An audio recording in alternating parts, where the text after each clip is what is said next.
All right, welcome back. We're gonna do "Sweet Home Alabama" by Leonard Skinner. I love this song. It's a really fun song. Yeah, it's not really all that. It's not hard at all. It's not really fast. So we're gonna start at a really slow pace. Work our way up into kind of a real life party situation. You know what it might look and sound like. So just a quick review. We're gonna be playing D, the D chord once, the C chord once, and the G chord twice, and that's the whole cycle. We just repeat that over and over again. Okay, so get ready for D. And then the strumming pattern review is 1. So remember the downstrokes are all the numbers. So it's 1, 2, 3, 4, and 1, 2, 3, 4, and 1. I mean, 2. and another word. I mean, this is a strumming pattern that we're teaching you, but really, what it is the groove. You know, that's what it comes down to. This is the groove of the song. Try to stop. You know, you don't want to think too much about strumming pattern. What's the strumming pattern? But try to lock into what the groove is. Feel the if you had groove to of the really reduce it down to one thing, it'll be this. You know what I'm saying? But you want to give yourself some freedom to just feel the groove of the song. Maybe work your way off that at times. Like you don't have to hold that out exactly. You can play around it. Yeah, right. Be creative with it. Right. But this is the underlying groove. No matter how much they embellish it. That's the underlying groove. Right. Cool. Okay, so ready. D Want chord. to just do a quick review of the strumming pattern for him? Down. 1, 2, 3, 4, and 1, 2, 3, 4, and 1, 2, 3, 4, and. Okay, so starting on D. D chord once, C chord once, G twice. Down. 1, 2, 1, 2, 3, D chord. 1, 2, 3, C. 1, 2, 3, G. 1, 2, 3, 4, and G. 2, 3. Back to D. 2, 3, C. 1, 2, 3, G. 1, 2, 3. Again. And 1, 2. Back to D. 4 and 1, 2. Back to C. 1, 2. And slide that finger down for G. 1, 2, 3. Back to D. After this. 4 and 1, 2, 3, 4 and C. Nice. 2, 3, G. 2, 3, 4, and second time. One more time at this pace. 2, 3. And now so you can relax your left hand. 1, 2. And have fun. 4 and 1, 2, 3, 4 and 1, 2, 3, 4 and a little bit faster. 1, 2, 3, 4 and 1, 2, 3, 4 and 1, 2, 3, 4 and 1, 2, 3, 4 and 1, 2, 3, 4 and 1, 2, 3, 4 and 1, 2, 3, 4 and 1. A little bit faster. 1, 2, 3, 4 and 1, 2, 3, 4 and. Don't worry if you hit the other beat by accident. 2, 3, 4 and 1, 2, 3, 4 and 2, 3, 4 and 1, 2. Keep breathing. 4 and 1. Keep smiling. Relax your left shoulder.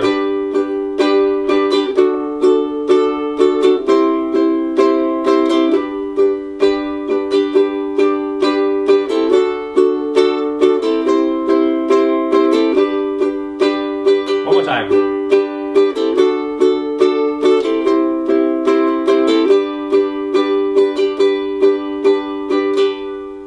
So technically you would end on the upstroke at the very last, the very end of a cycle.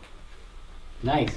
So what we want to do is kind of show you you know, what's a real life situation? You know, you're at a party, and this is a popular song. It's a popular song at a party, especially if you're in Alabama.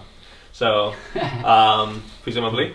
So, let's say JP here is, you know, this guy met this party and says, "Hey, dude, you got yourself a little ukulele there. Let's jam on a song." So, okay. I got my guitar, I got my harmonica.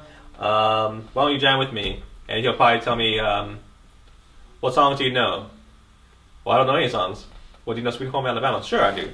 Well, all it is D once, C once, G twice, and we'll just jam together, because really it's a recurring pattern. So you don't have to think about, oh, is this the verse, is this the chorus? You know, if someone else knows the melody or can sing it, you know, or play it, then you got all the bases covered.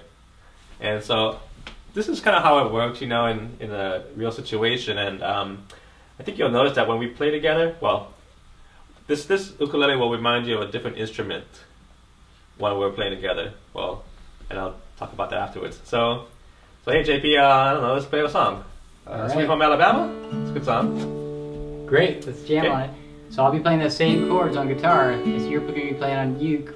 Yeah, because I mean, you can't expect to always be surrounded by ukulele players. You know, doesn't matter what instruments the other person's playing. It's all just a party. Okay. Is that the speed we're gonna go? We're gonna play at the. Yeah, why don't we start slow and then we'll work our way up, huh? 1, 2, 1, 2, 3, 4. 1, 2, 3, 4, and 1, 2, 3, 4, and 1, 2, 3.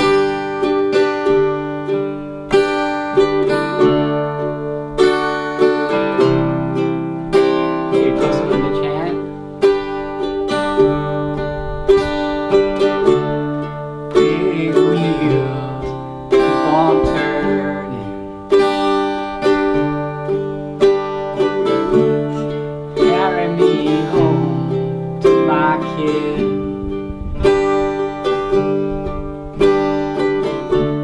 Singing songs about the Southland. Sounds kind of good as a ballad. I miss old Banny once again. I think it's a sin. Sweet home Alabama, where the skies are so blue.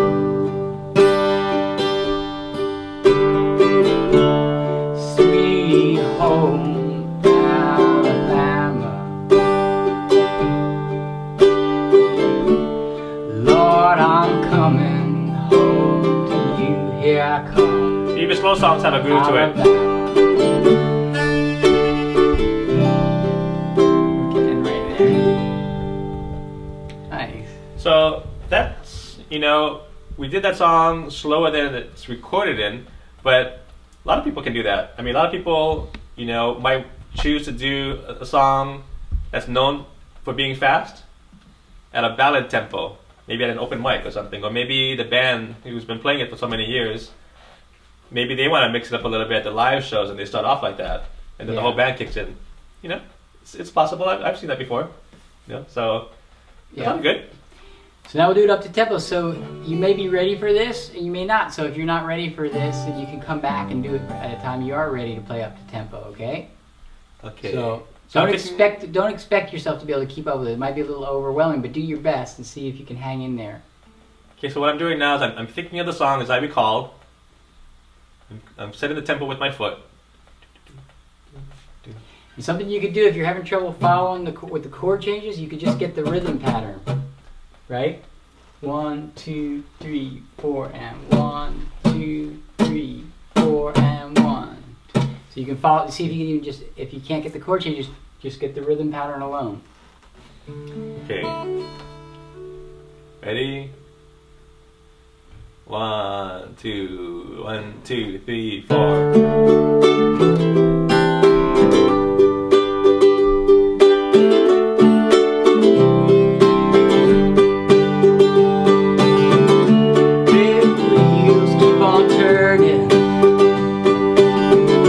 Carry me home to my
6. That was Sweet Home Alabama.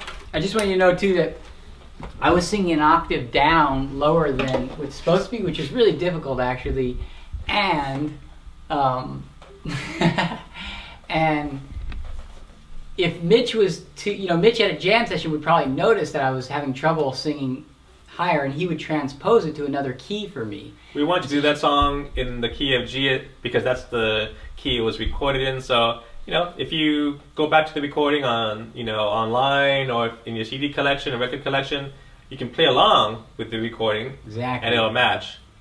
And so that's why it's really important in time for you to learn how to transpose songs, so you could accommodate your singer, like a singer who wants to jam along with you. And we did a little bit of that earlier, and we will do a little more of it in the future. So.